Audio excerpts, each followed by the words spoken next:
ډاکټر صاحب په دفتر کې خلک د یو بل ډیر زیات خیال ساتي او په کور کې دغه مرنه ساتي چې دا ولې بچی ډیر ښه سوال مو وکړه. د انسان دوه مخه دي، یو مخ ته مونږ وایو پبلک فیس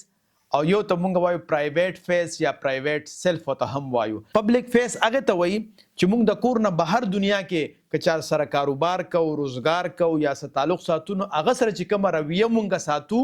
یا د مجبورۍ په بنیاد باندې وي یا د لالچ په بنیاد باندې وي یا د هغه نه د کار د اغوستلو په بنیاد باندې وي یا کیدای شي مونږ خوش اخلاقه یو، نو دغه قسمه رویه چې مونږ ساتو نو دا د پبلک فیس د وجې نه ساتو. دویم دی پرایویټ فیس یا پرایویټ سیلف، یعنی په کور کې مونږ نه د چانه غرض وي، نه مو لالچ وي، نه مو څه مجبوري وي، نو هلته چې مونږ کم اخلاق ساتو نو هغه اصل اخلاق دي. اوس په کار خدا ده چې مونږ په کور کې ډېر ښه اخلاق ساتو، د یو بل خیال مو ساتلې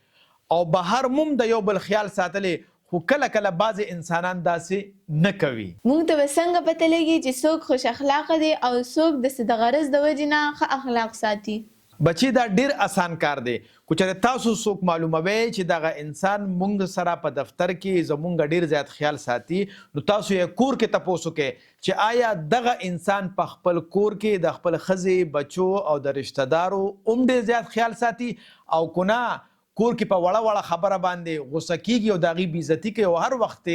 د مرچو په سټه ناست وي